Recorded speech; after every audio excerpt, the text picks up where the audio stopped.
Hi, so today in Collet's kitchen we'll be doing some shake and bake chicken with Dada, what are you doing? turned cornmeal. That's my son. So here we go. I have my chicken all washed and cleaned. So I'm going to go ahead now and season to taste.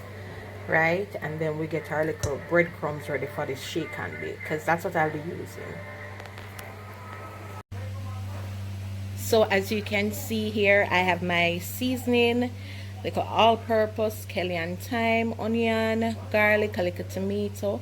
So I'm going to rub this up now and then get it in my bag with my breadcrumbs, and then we're just going to shake away. All right, so I am rubbing it all together, making sure everything gets coated and everything is nice and seasoned. What I'm going to do with the seasoning that's left over is to make a gravy with it. So let's drop our chickens in the bag and shake them away. Alright, so I'd started, but I would recommend you put a little bit of oil on your chickens before you put them in your bag to shake them, so that when the heat starts to be applied to the chicken, it not dry out. Kind of want a dry chicken per se. So just add a little oil, so once the heat is applied to it, that oil will start to spring off it. Alright, so here's our chicken in our bag. I'm glad that bag. We shake it up real good. So as you can see, all the chicken is coated. For me, I rather use breadcrumbs than the shake and bake mixtures in the supermarket because they tend to come with different flavoring.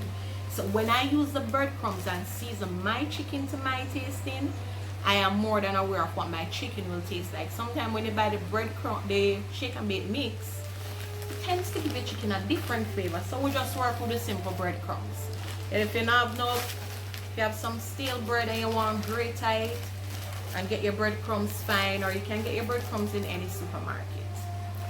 Alright, so we start placing them. We're just going to make sure we shake them off really good, following all these crumbs from the tray. One side I'm going to take it up. Make sure you shake them off real nice. We're just laying them. Remember, I had put some oil on my chicken prior to putting it in the breadcrumbs. So that's when the heat touch it and it starts to spring forth its water and so on. We want to dry out chicken. So just place them nicely on your tray. Let me get up this extra. Alright. So here's our chicken, and we are going to head to the oven with them. And they're in the oven, ready to bake. We're going to put the oven on 160 degrees thereabout, and we should be good to go. Alright, there they are, ready to be baked, 160 degrees. Let's go. Alright, so remember my seasoning. I just add a little water to it.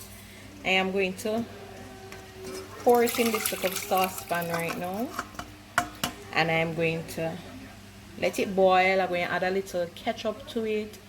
You know, might put back a little salt in there, a little all-purpose, and we'll get our gravy going.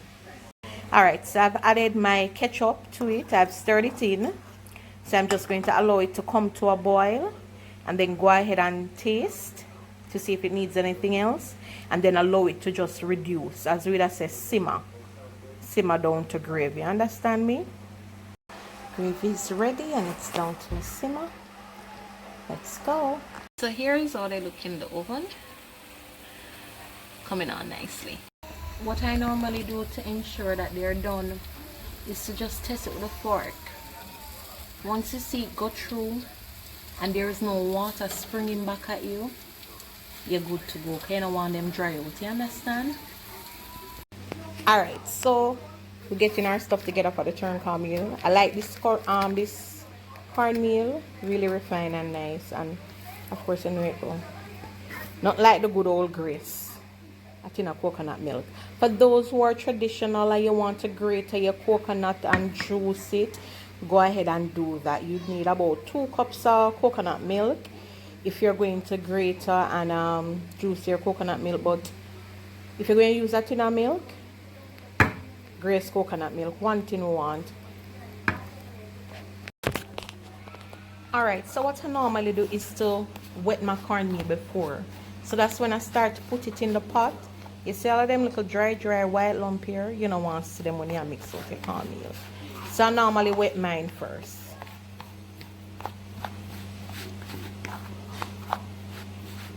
And make sure I'm stirring everything from the sides.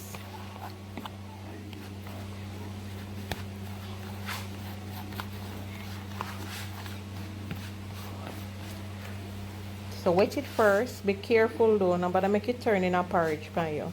Just enough to make sure you get rid of all of those white grains. So when you start to stir it into the pot, you're good. Alright, so we have about 2 cups of water here and 1 tin of grace coconut milk. I put in my scallion, my thyme and my pepper. So it's just like when you're seasoning your pot to make your rice and peas. But what I do to add a little flavor, using this size spoon, I'm going to add a little sugar, give it a little sweet taste. So about this amount of sugar, I'm going to stir that in. I'm going to now add some salt. You know it go, can't do the thing without salt. A dash of salt, as them would have say. Add a little salt. I'm going to taste now.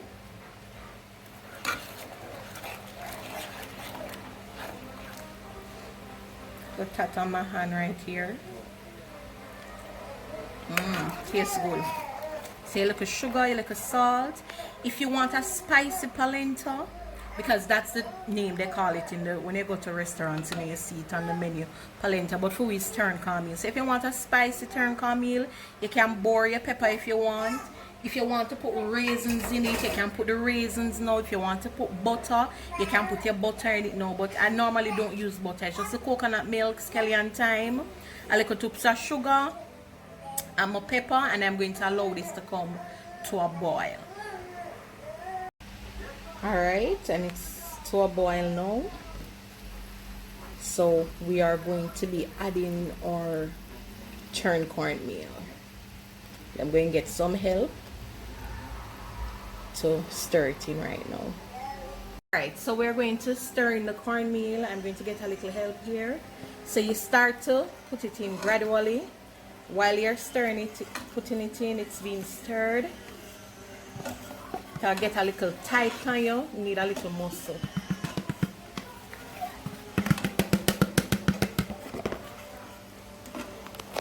So you stir,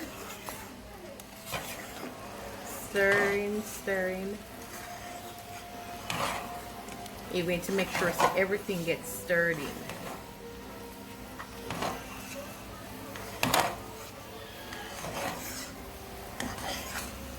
Take a lot of muscle.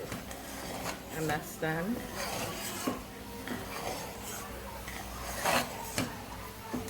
Alright, once that's done,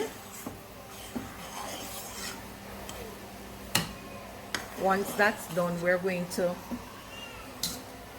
allow it to steam for about 3 to 5 minutes. So we're going to cover up the pot. We're going to put the pot cover back on and allow it to steam. Check your flame. Make sure that you turn down your flame really low because you don't want it to burn. I will leave this here for about 3 to 5 minutes thereabout. And here we have it, our finished product.